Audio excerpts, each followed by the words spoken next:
probably watching Netflix or something, but that normally doesn't hinder me too much. So I think there we go. It's mainly the fact that my entire apartment is all concrete walls, which is amazing. Oh, yeah. But you live together with a lot of people.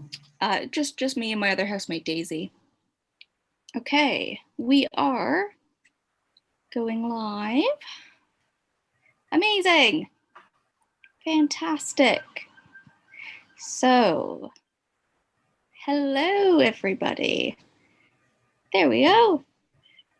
Yes, internet is holding. Fantastic. Hello, everybody. Welcome to Collab Sound here with Mark from the Cyborg Art Collective, and we're going to have a fantastic workshop for you this afternoon called Lost Control. I won't go into all the technical detail because I know he'll be much better at explaining it than I am, but we'll be here for a couple hours possibly. And feel free, if you're on Facebook, to comment along, and I will be there to answer any questions and chat along with you. So I will dip out now and let's get started. Yeah, let's get started. Well, first I'll give a little background about this project. Let's see, do the screen sharing.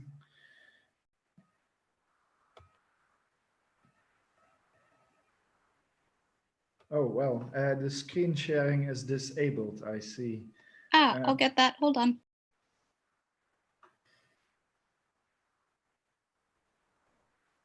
Should be good to go. Yes, it works now.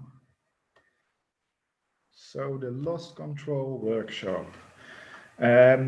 This actually started a couple of years back with this artwork. This is actually an interactive installation in which we use virtual reality and this gun-shaped controller. And the main themes about it were an embodiment of technology and the human-computer interface, which means how technology becomes kind of part of the body when using it. And the human-computer interface refers to this framework of interaction with a digital system. And the aim of this artwork was to make the experience of a kind of first-person shooter experienceable. Like physically, you could feel the weight of the gun and the motions you need to make to act within the game. And this method for building the controller gave us the idea for the Lost Control workshop. And in 2019, we did this workshop at Toronto DigiFest. This was actually the first time we did this workshop with a group. And in this workshop, the goal was more to try and find a new way to make a computer game, but it had to be both physical game and digital. And you can see in the images on the screen that we made kind of a twister game with these grips. You had to grab the colors that the computer told you to grab, and then the first person got the most points, the second person got less points, and so on. So with this technique, we actually made a really active game people could play, the audience could play. So it was really, really fun to do because it developed just from the stuff we had and the technology we had. It was actually a combination of this cardboard you see in the first picture gave us the idea to make this. And this is another example of what you can do with this method of making controllers. It's my toaster, but now it's converted into a controller you can use on your computer. You can actually play games with the toaster. It's just a kind of a fun experiment to do.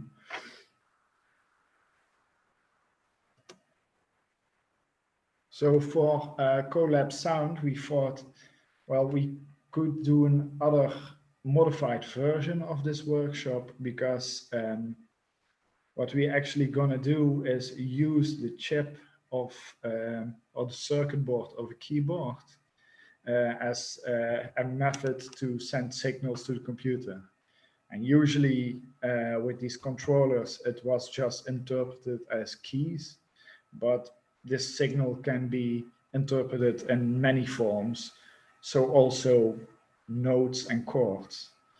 And the idea this time was to use this way of building stuff to make musical instruments.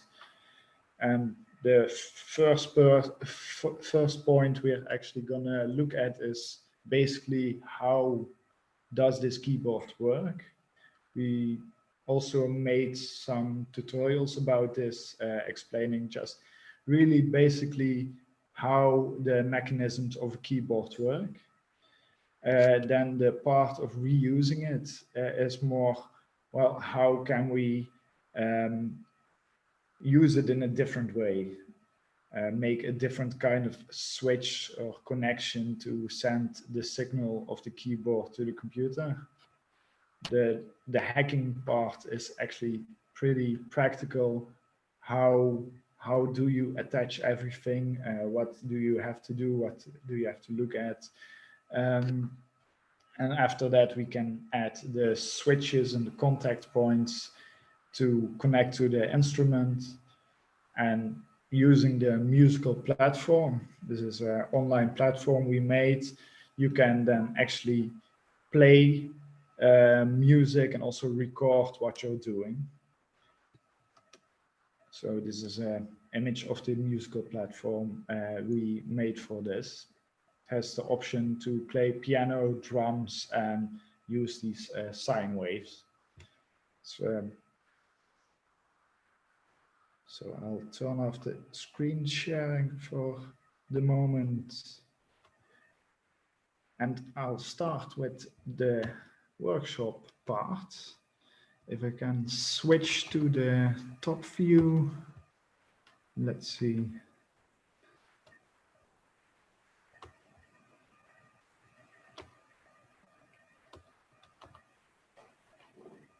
We may need to see, sorry, if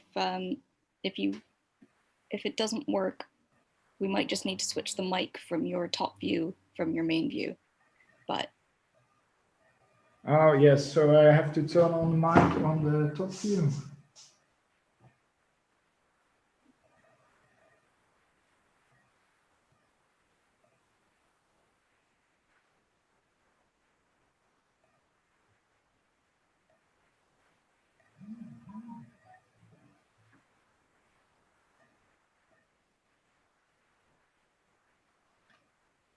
So now I hear my own voice. So if you mute your first one. There we go.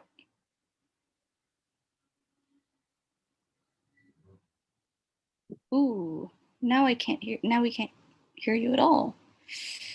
Okay, switch back. Bad plan, bad plan.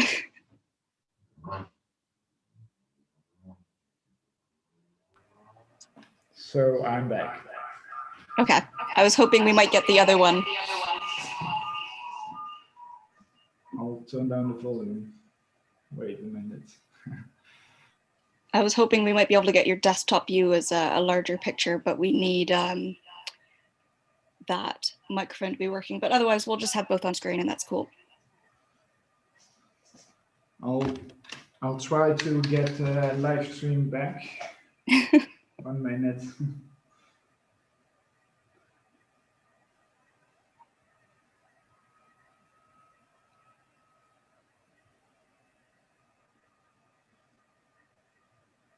There we go.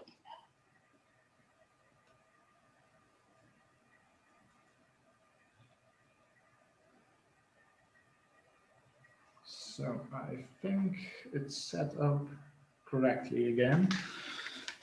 It looks like you might be on vertical video.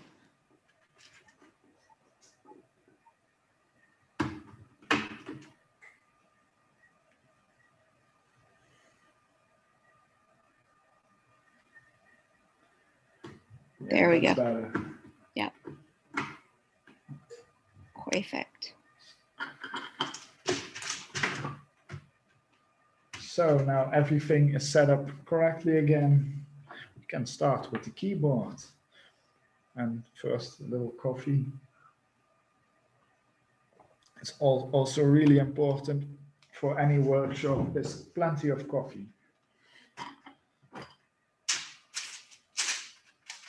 So basically, when you take a keyboard apart, you will first see the first layer, which is more of a rubbery material. This is basically so the keys will spring back, and it gives a little tactile feedback when pressing keys. And under this is actually the mechanism that makes everything work. And the fun thing about it, if you take all this away, it still works. So if you press keys, it will still give you the key that you press. I will show what these sheets are. So there are 3 layers actually, and on the top layer there's some conductive material. The middle layer just has holes in it, and it's more like a spacer between 2 sheets. And the bottom sheet also has conductive material. And together, if you press this, it will make connection to this circuit board on the end. So for making a controller, this part, this small part, is actually the thing we're going to be focusing on, because you can easily attach different things to it to press keys in a different way. You could also just attach things to the sheet. It makes it easy to find which key you need, but it's a bit more clumsy. So we're gonna use the circuit board directly now at the moment. So let's see where I put the screwdriver, and I'll attach the circuit board itself.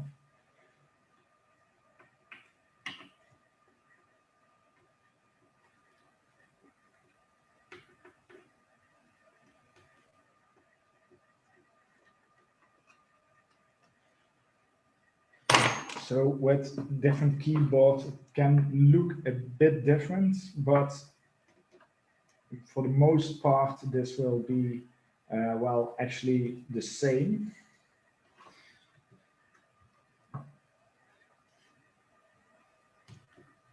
Most older keyboards, everything will be a bit more, well, bigger, more bulky, and these newer ones are usually a lot smaller. I'm gonna leave this attached to this right now. Let's see if I can zoom in with this camera, maybe.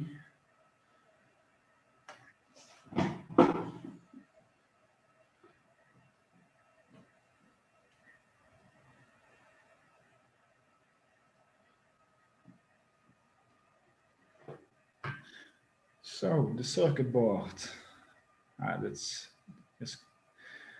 I think pretty easy to see.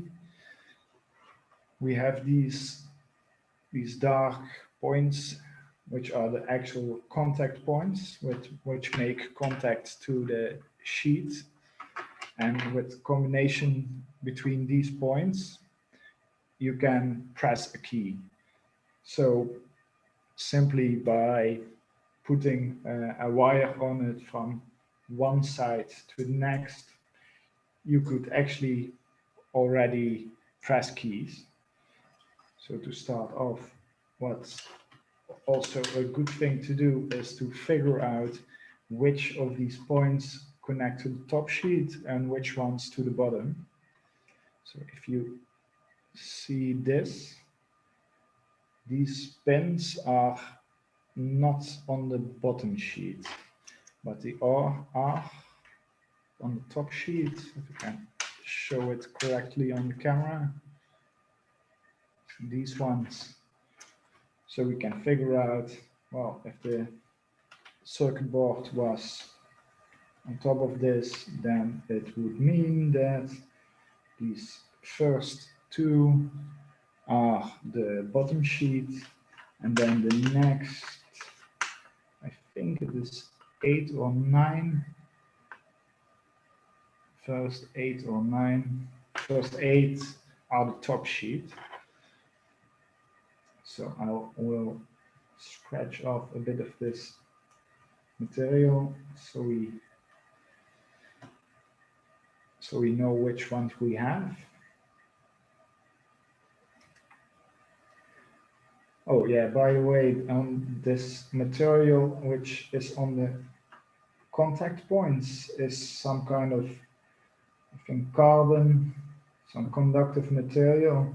To finally attach something to it, you have to remove it because you can't solder any wires onto it.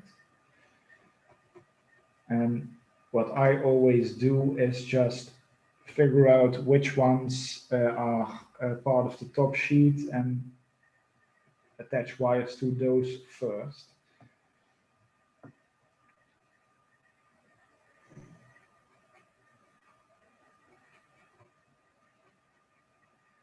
So which ones were they? The first 8, I think, yeah. So we can now see that with these first 8, any connection between the rest of the contact points is a key. So any combination you make is a letter or a function of the keyboard. So I'll be removing a bit of this stuff, which is on top of it, to clean it a bit.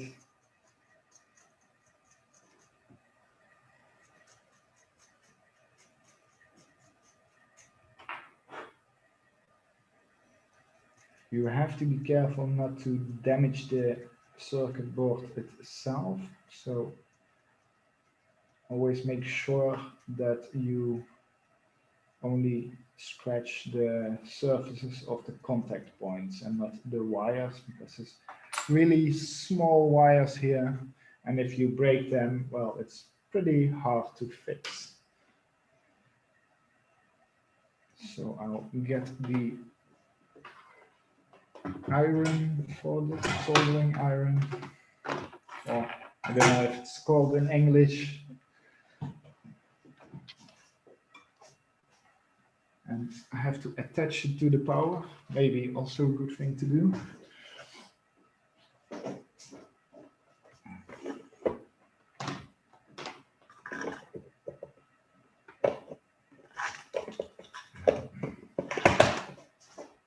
Yes, it's connected to the power.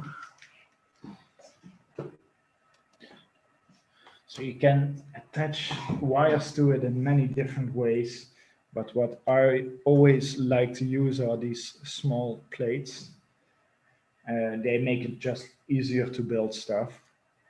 You can just connect it to the circuit board, and the good thing about it is that you can put wires through it, and then they just easily stay in place, which makes it a lot easier to work with. So I have to put it on in the right spot here, the first one.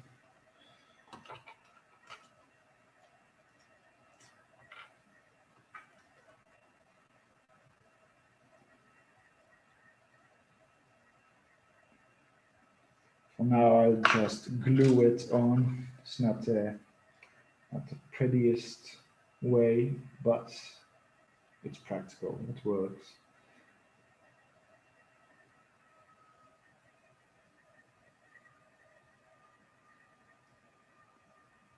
So let's see if it sticks right away.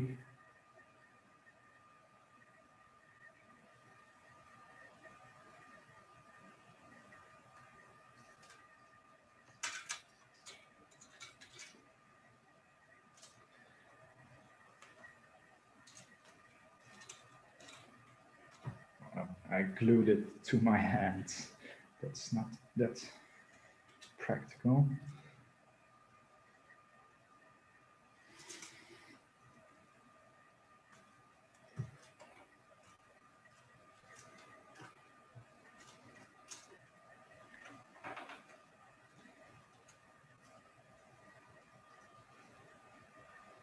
Well, it's sort of attached to the plate.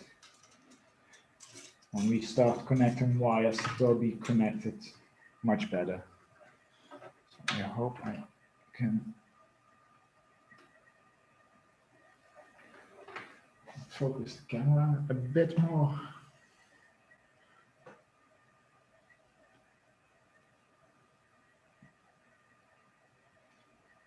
So it's, you can see it good enough.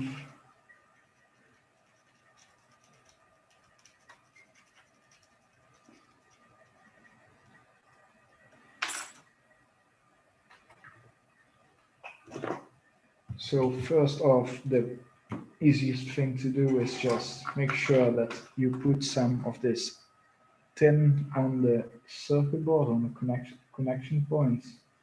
Also make sure that you don't damage the circuit board itself. And I think I have to clean it a bit more because it won't stick.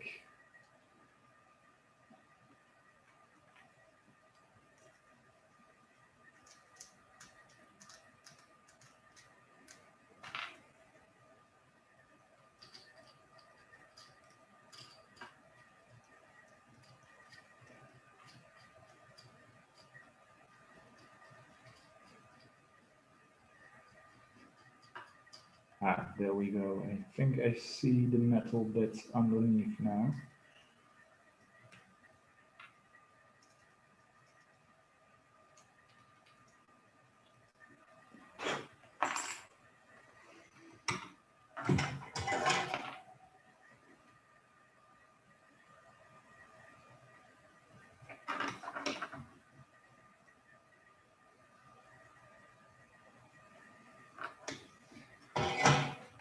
Okay, it's not working as well with this circuit board as it did previous times, but we'll get it working.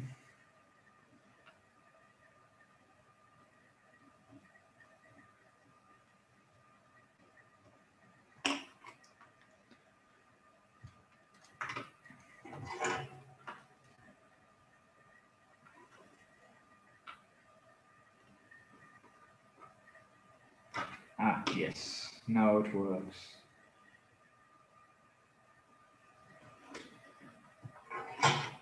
So I now put some of this tin on the circuit board, and then you can just connect the wires to it.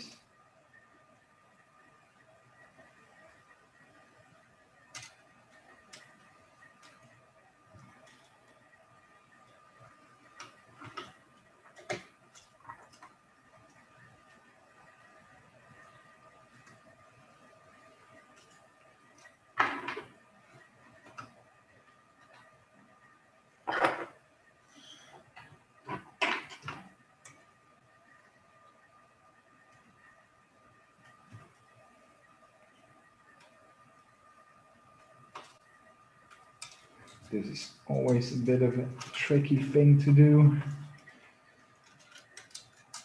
These wires most of the time don't want to cooperate.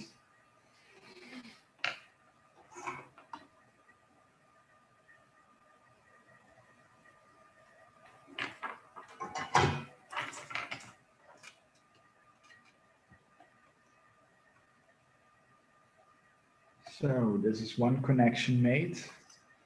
And you then simply have to do it for all these points.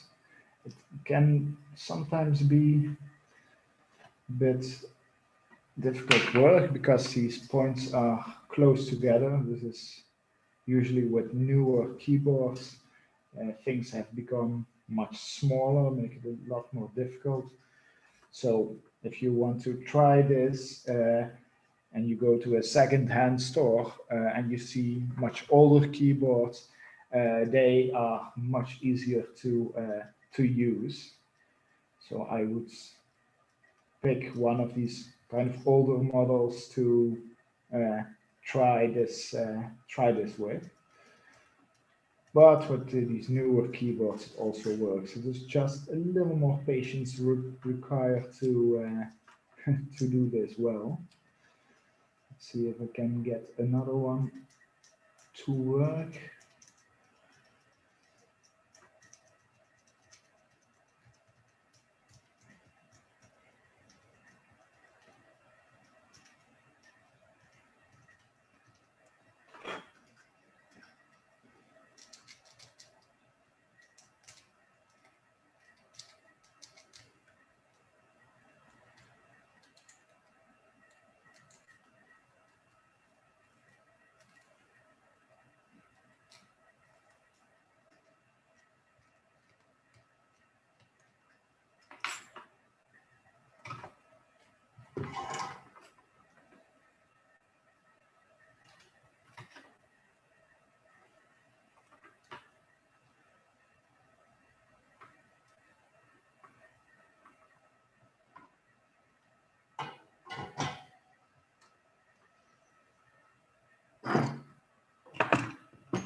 So as you can see, this is the part that takes a lot of patience, because you have to do this meticulously one by one. Make sure they are connected well.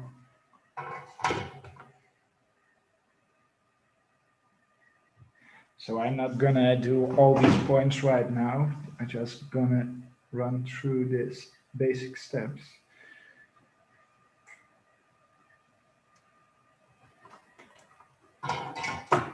So we have two connections now.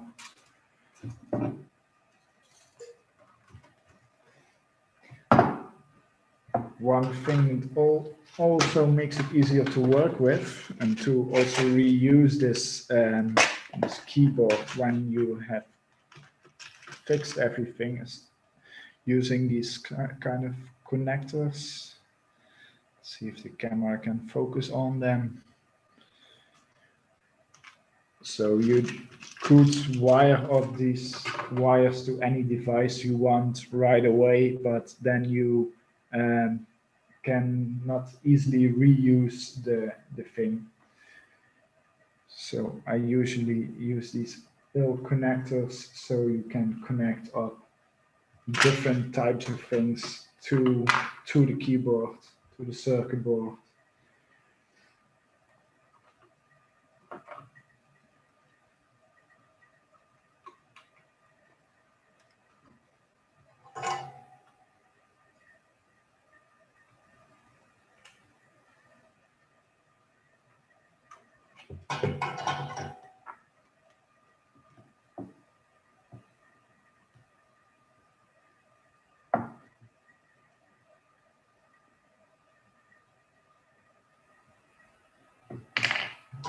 So on the other side of the circuit board, see that it's in the middle of the camera. I just attach these wires to this connector.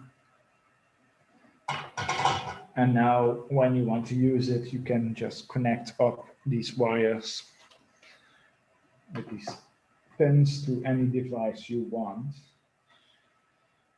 So I have prepared some other circuit boards. I can show you how it would look when finished. So when finished, you would have something like this. It's also from a keyboard. And it has all these pins. These ones are from the top sheet. These are from the bottom sheet. And any combination of these contact points is just a signal you send to the computer. And with this, you can, for example, build kind of a modified guitar. And with this, again, we have this keyboard. And now it's attached more to these, I don't know what they're called in English, the points on the guitar where you press the string against. Because they're all made of copper, you use it as a kind of a switch. So when the wire is pushed down, it makes connection with these with these points on the guitar, and they go to the circuit board of the keyboard, and then you send a specific signal to for every point on the guitar to the computer. Maybe I'll have to show the musical platform itself.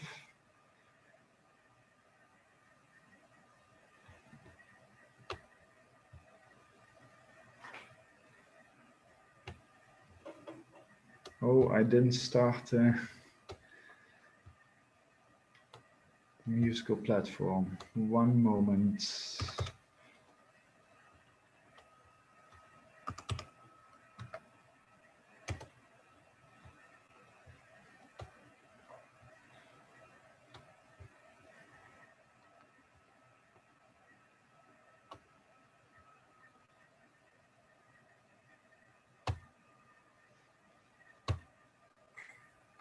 So this instrument now, when connected to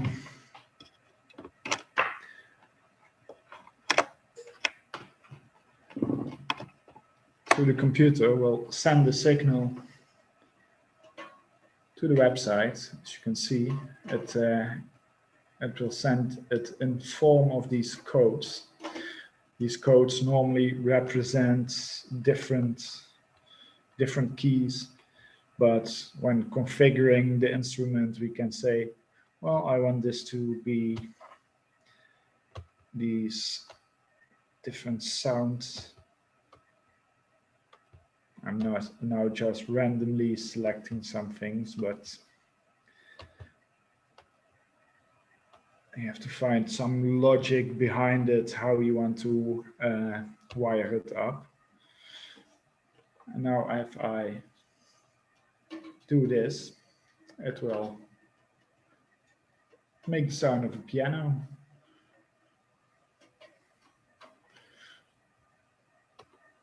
Or you can use it for a drum sound, which does a well, fun way of making a different kind of instrument.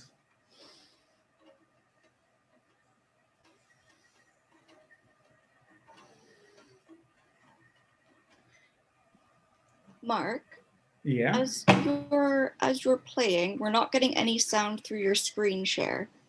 Okay. Well, let's see. You might need to share again and include sharing the computer audio. I think it works now. Yes, Can it you hear does. now? Yeah. Yeah, so I'll show it again. Now the guitar makes these kinds of drum sounds.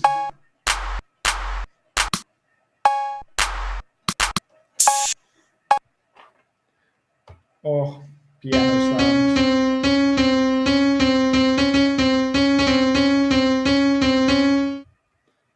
Or even sine waves.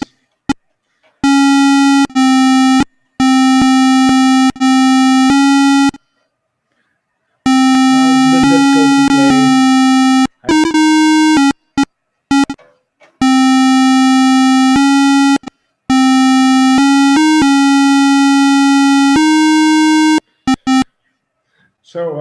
hope it gives a bit of a basic idea of how you can use these things.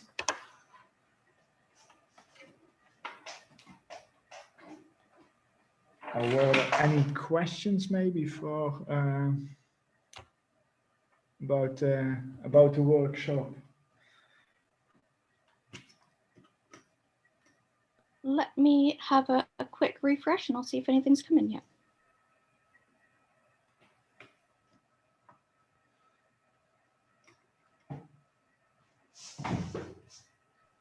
I'm not seeing any questions come in at the moment, but maybe you could talk about some of the instruments you've already made and kind of, obviously we've had a look at the guitar, but has there been anything else that you've kind of customized as you've been playing with hacking? Yeah, we made these small things. Actually, this one is not completely finished yet. The idea is to make a kind of 4-bit binary keyboard, and it works well with this logic of a 4-bit system. So have these 4 different keys, and for every combination you have, it will send a unique signal to the computer, and you can then use it like a sort of a piano. This was more of an experiment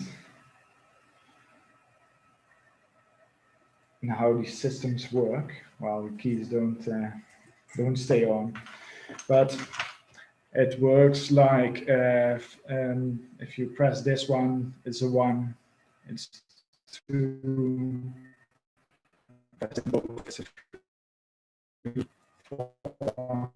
These are different unique signals, and these combinations you can play piano in a different way. So it's not only just one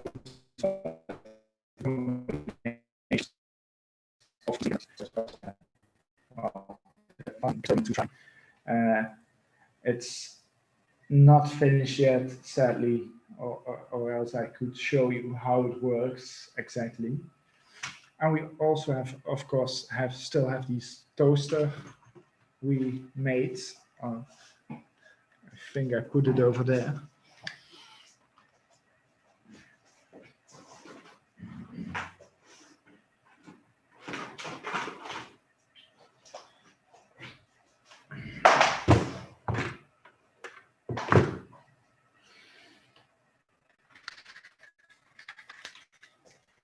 And the toaster can now also be used as a musical instrument, of course.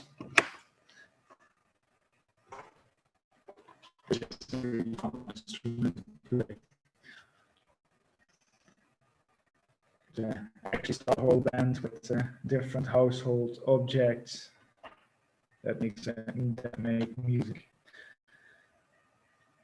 Let's see if the sound of the platform still works. Yeah, that's sharing with sound.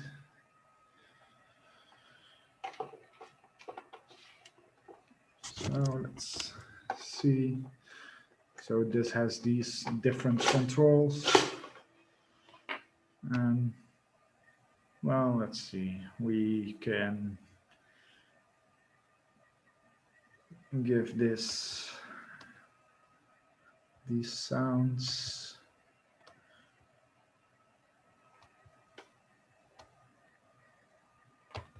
Yeah, that should work. And when you set it to drum,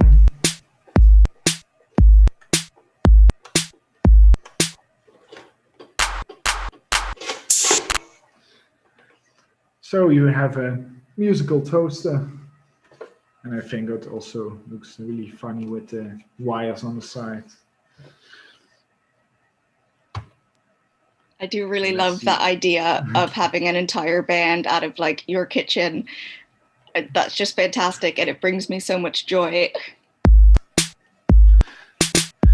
Yeah, you could do it. It would be fun. Yeah. it takes a little practice to actually use this as an instrument, because yeah, it's kind of a different feeling. It's not as subtle as a actual musical instrument, also because it's much more improvised. But I always find it fun to try these different things, and just to figure out how these technologies works and how you can use them in really odd ways. So it's like with the first project I shown, with the gun-shaped controller. It was also a lot of figuring out how everything works, and then you get this really clumsy, heavy controller that people could actually use to navigate it in the virtual space, but they really have to put effort into it. And yeah, with these instruments, it also gives a different feeling to how you can use it. Also with the guitar, because it may, on live stream, it may look like it would play similarly than a guitar, but it actually has a different kind of feeling, because it has much thicker wires, and you have to be really precise at pressing these things to make a connection. But that's also kind of the point with these kinds of projects. It's rethinking these technologies, and in this case, musical instruments. What can we do? What can we kind of figure out how to make music in different ways, or by playing a toaster. I think there's a really fun and physical aspect to that as well, though, because I mean, if you're thinking of kind of controllers or something that is designed for use for people, there's this big push that everything's streamlined and easy and fits in your hand, whereas with the gun controller, or using a toaster, or having to be really precise with the guitar, we're telling people that this technology isn't necessarily easy, and there's a lot of work that kind of goes into making it as streamlined as possible, but that also sometimes having to learn something in a new way, or kind of activate an object in a new way, it I don't know, it brings it to life a little bit more. Yeah. And well, the point with most consumer technologies is that it's usually a long history of things that were designed and were copied and copied over and over again, and that's why certain things work in a certain way. And by going back to the basis, you can rethink it in new ways, and maybe at first things seem unpractical, but you may figure out a way that's much more intuitive in the end. For example, one fun example, I think, is the in a lot of computer programs you still have this save icon in the shape of a floppy disk. These old disks for the computer. This is well, pretty outdated technology, but it's still used as a symbol to save information, because it gets copied and copied over and over again. I think newer programs may not use this symbol anymore, but this principle you also have with technology, and a lot of times you are not even aware of it, of the fact that well, it works this way because it was always designed in the same way, and you may not think about redesigning it. So it's also good practice for rethinking technology. I mean, I would be very sad, and I know it's the case, but I'd be very sad if people don't know that a save icon is a floppy disk. But I mean, that maybe shows my age and kind of growing up with the start of technology. Some of it, anyways, in my time, which is not very long. When it comes to kind of some of the things that you've built, and I'll close down and we can continue in a second. Are there any objects that you have lying around that you haven't had a chance to tinker with yet? Are there anything in the back burner that you really want to build? Yeah, well, we are currently working on several projects, not necessarily with these keyboards. One of the things we started with, but this collaboration halted a bit during the pandemic, was actually more an interactive installation in which we use a whole space. I was working with this with my brother, who is working at a university in Utrecht. And it was an installation that was about the the theme of climate change and mass extinctions. So the plan was to make a light installation in which every light was a life form, and the way people acted in the space, interacted with the space itself, influenced the environment for these life forms. So if people weren't careful, then all these lights would slowly go out and it would be a really uh, dimly lit space with not a lot of color. And if everybody was careful with interacting in the space, then everything would get bright colors. Uh, it's something we will pick up, but yeah, well, currently we couldn't work in any public spaces to build it, so it's put on the shelf for the moment. Well, But with these kinds of things, there's also a lot of well, figuring out how technologies work, like just the basics of these little lights. Like you can see here how you need to wire something up, as simple as these lights. And this is also at this point of rethinking technologies and just sometimes taking apart things and seeing how they work.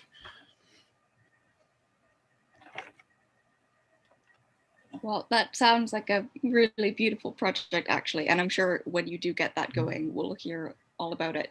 But I'll pop back now into the void and let you continue. So, well, I can continue with this kind of keyboard, maybe get this to work a bit.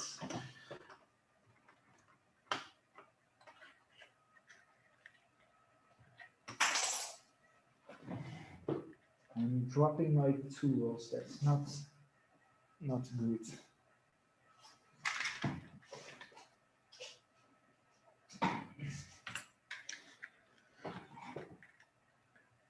Well, let's see. Where were we with this kind of circuit board? This contact point. Well, let's try this one. I think this is one of the bottom sheets. I'll just see if we can connect it up to some random objects.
I sometimes find this really soothing work to do because just we patiently have to work through this process.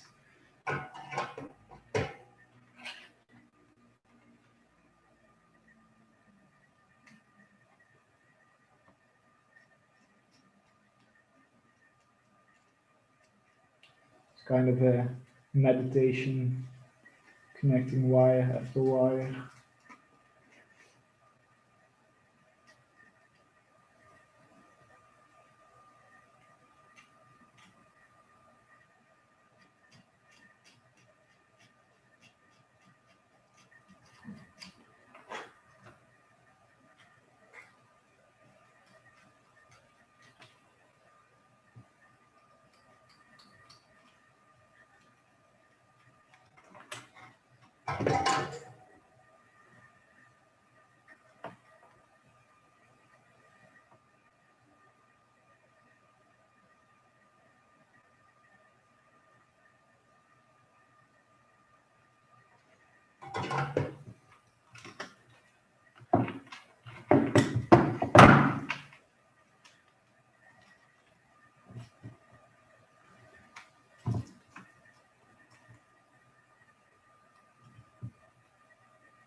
So we now just randomly picked some of these contact points. So it's going to be a bit of a surprise which key we selected. But what you can also do is use these sheets to beforehand trace which key is which contact point, and then just make a document to remember how you can wire them up. I'm personally, I just more a person that just tries things out, experiments, and see how it works. But the funny thing about keyboards is that you can also sometimes press like a function key or something like this, and you shut down your whole computer. So there's always a risk.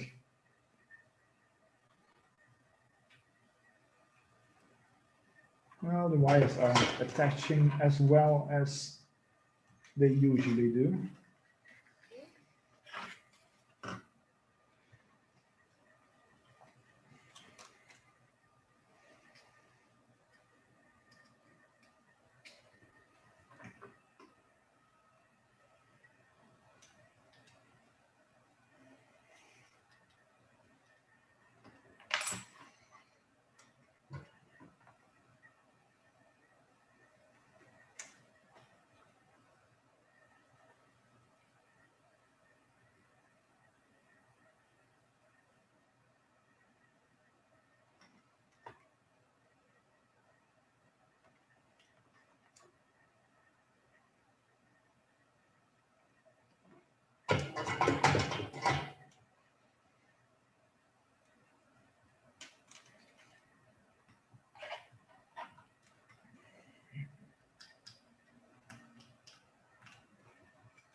Yes, now it works.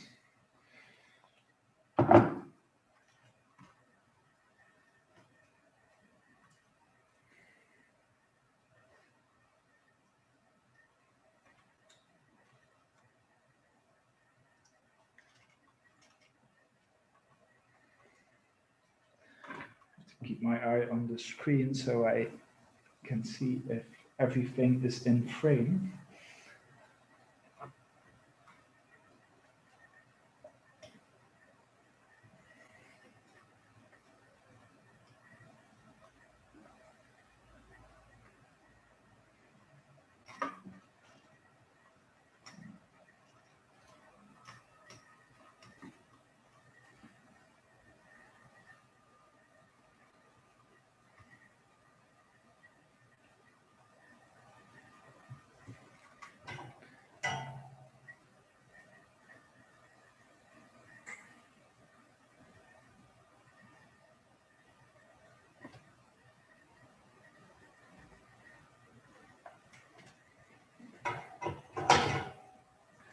Well, now for the big surprise. Which key did we get?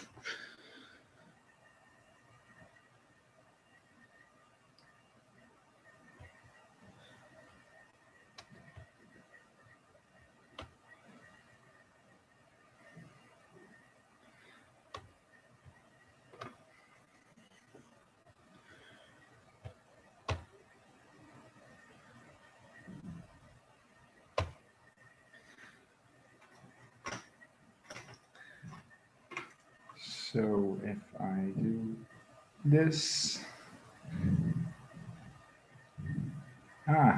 yes, we have one key.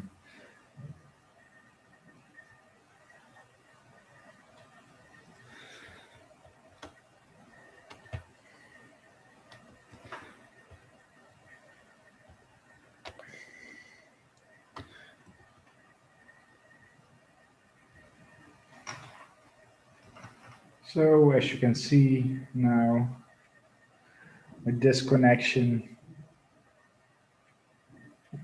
we can make the clap sound or the... Mark, we're not getting the computer audio again. Oh, is it not connecting again? Oh, I hope that saved the settings. Now it should work.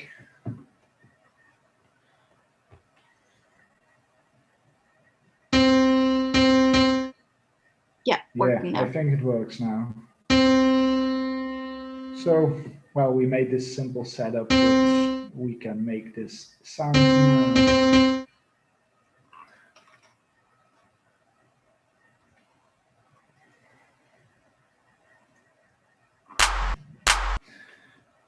Yeah, so basically, if we attach it to something, I forgot my coffee. It's probably cold now, but well, maybe we attach a switch to my coffee then. Yeah, that should work. Just gonna do it really improvised.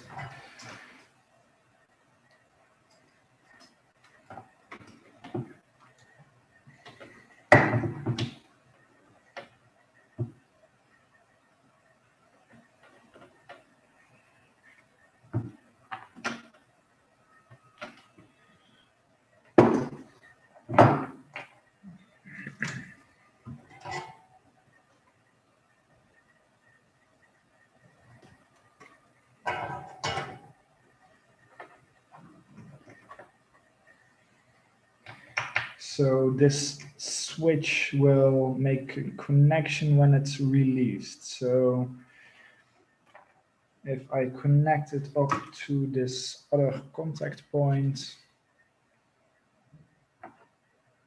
let's see if I have the right tools for this.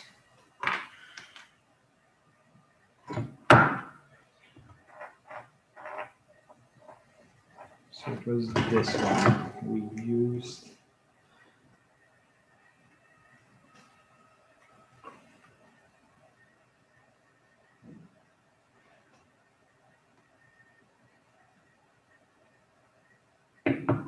Oh, looks fun on the camera. It has a really smoke effect.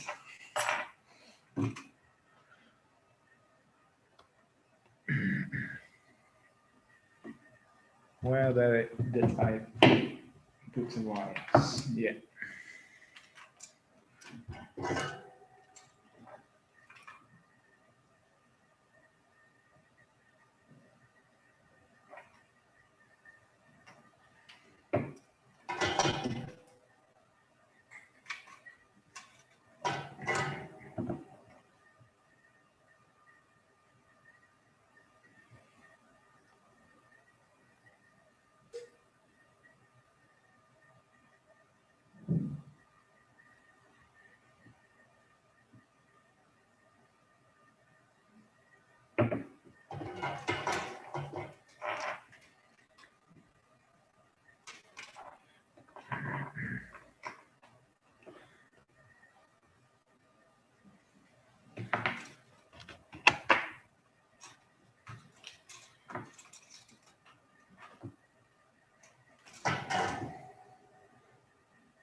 So the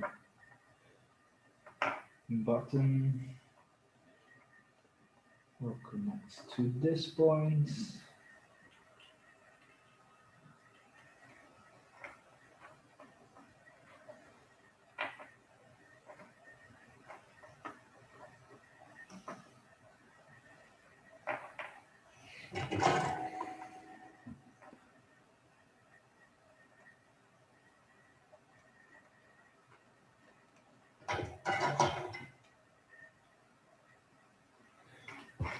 Connect it up again to see if it still works.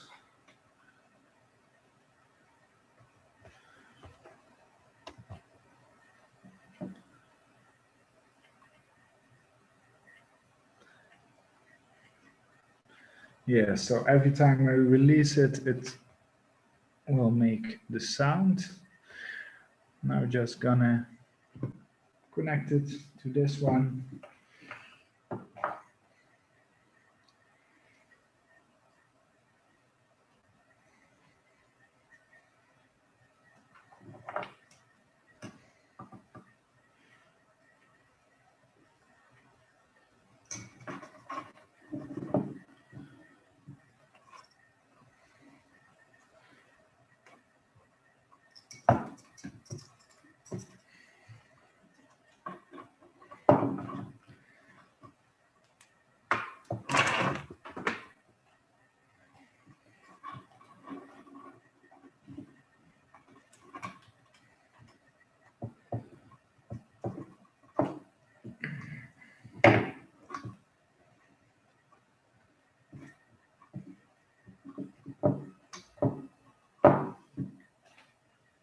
So let's see if it works.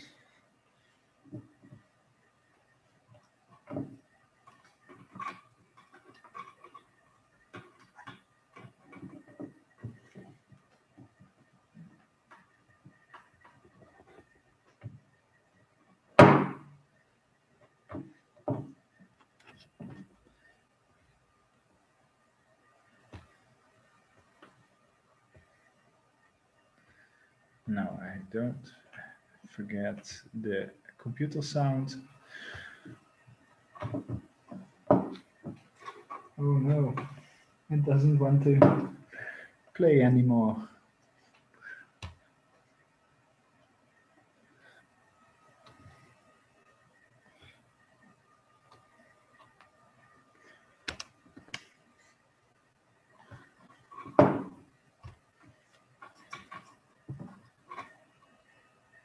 Did I break anything?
Well, let's try this again.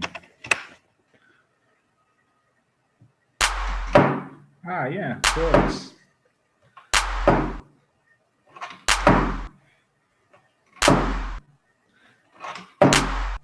So now every time I lift the knock, it will make a sound. See, where can we put another switch?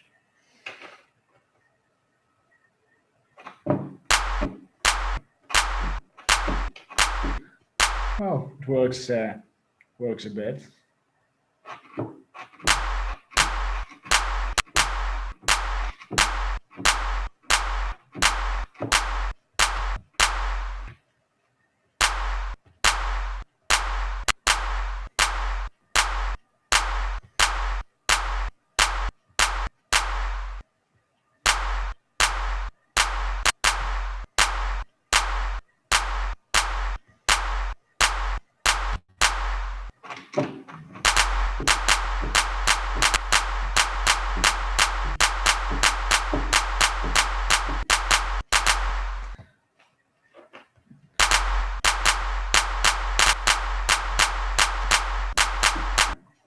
Wow, those are kind of the basics of how you could use this circuit boards to make instruments. This time it's a bit of a silly instrument, just my coffee mug. And just by fine tuning these things with different kinds of switches and connections, you can, well, come up with any kind of musical instrument you would like to make and different ways of playing it. So you could even think about attaching objects or these switches not to objects, but also develop something that you could directly attach to your body itself. So I hope this was well clear about this basic idea of how to build such stuff, and I hope everybody liked this workshop. I'll jump back in just for the tail end of this. That was so much fun, but the fact that I could see the coffee sloshing around in the mug with all of that tech around gave me so much anxiety. Yeah, it was a bit clumsy, but yeah, it's a bit of coffee on the table. But don't worry, it's no high voltage. Hey, as long as it doesn't ruin the keyboard and ruin all the hard work, I think that's a good day. Yeah, the good thing about these kinds of things, they are pretty sturdy. They don't easily break. Well, fantastic. I think shall we wrap up then, and we can finish off our little workshop this afternoon with the second half of the Exquisite Corpse album that you had been working on in collaboration as a little cap off to our festival. Yeah, sounds good. Yeah, it was fun to do this workshop using a live stream. It was a different kind of experience than doing it in real life, because sometimes you get these points where you're just trying to make something and then you think, well, there's a lot of silence at this point. Maybe I should say something. So it was a bit of improvising, but I think overall it went well. That's the name of the game. Improvising is just, that's what we do. Okay, fantastic. That was so much fun. And I think this will be great as we kind of get to kind of share back with the rest of our group and kind of hopefully do some little more fun bits in the future. We'll sign off now then. Thank you everybody who joined us on the live stream, and thank you everybody who will watch this as it continues to be up on the Collab Sound Fringe Art Bath Festival website and their YouTube and their Facebook. Do check out all the other exhibitions as a part of this year's festival. It's all on the website, and thank you so much for joining us. We'll sign off now. Thank you. And have a lovely rest of your weekend, everybody.